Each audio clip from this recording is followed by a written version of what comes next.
let's try to understand long-term memory with an example.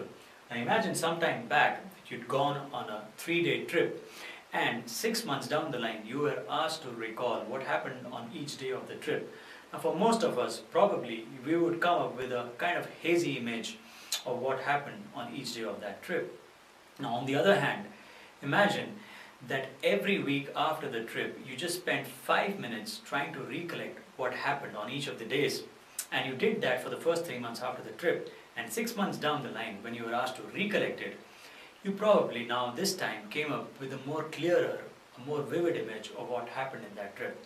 Now this phenomena that is exhibited by our brain is explained by the Atkinson-Shiffrin dual memory model, where they suggested that any piece of information is first processed in the working set memory or the short-term memory, where it stays for a limited period of time, after which it either gets lost or goes out into another part of our memory.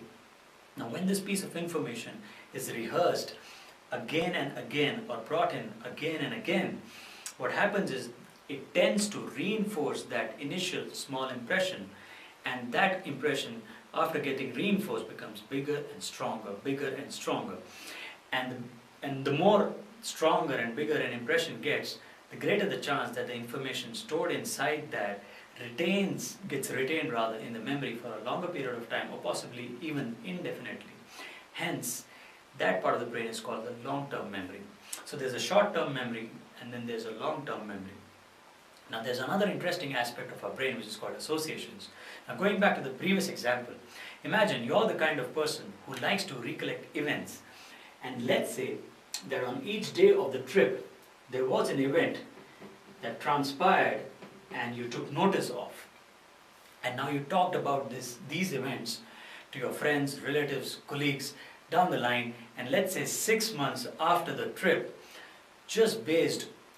and you were asked to recollect each day of the trip, and just based solely on the strength of these events, what could happen is that you not only recollect the event, but then you try to draw up a lot of trivial information around that event to create a really more vivid image of that day's proceedings.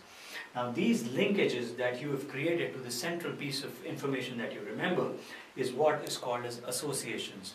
The more number of associations you have to a certain memory, the faster your brain can retrieve that information. So now let's go back to our practice methodology of practicing 2 times a day with a certain gap in between, and let's see how it can help to build our long-term memory. And the first time you rehearse in the morning, let's say a piece of, it's a practice chunk that you're rehearsing. Now you're bringing it into the working set, and then you're creating a minuscule impression in your long-term memory. Now when you practice it the second time in the evening, all you're doing is you're strengthening that minuscule piece of impression in the memory, and you're making it bigger and stronger. Now when you do this day in and day out, you're only helping to get that impression reinforced and make it even bigger and stronger. Now a bigger impression relates to the fact that the information stored in it can now remain in the memory for a longer period of time, by which you can then apply it in different places. Now, secondly, you would have noticed many times when you practice the same thing, when you do it a second time round, your brain tends to add a bit more detail to it, by which I mean you might add an observation, or you might add a linkage to a different practice session.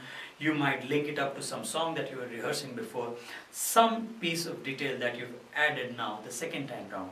Now, it might not happen in every practice session, but across many practice sessions, what can happen is that you tend to add a lot of detail to that main set of process of that information that you were trying to process. And remember, these details can slowly act as what we call as associations. The more number of associations you build, the faster your brain can recall this information when you really want to apply it. So what do I mean when you want to apply it? It's probably when you're jamming, or you're rehearsing in a band, you're creating your own composition, or you're probably just practicing a different aspect of your musicianship. What can happen is, using these associations, your brain can connect the dots faster, and when it connects the dots faster, you can retrieve that piece of information more faster when you really require to apply it on the go. So there you have it, the practice tip of the day. Practice 2 times or more a day with a gap of a few hours in between.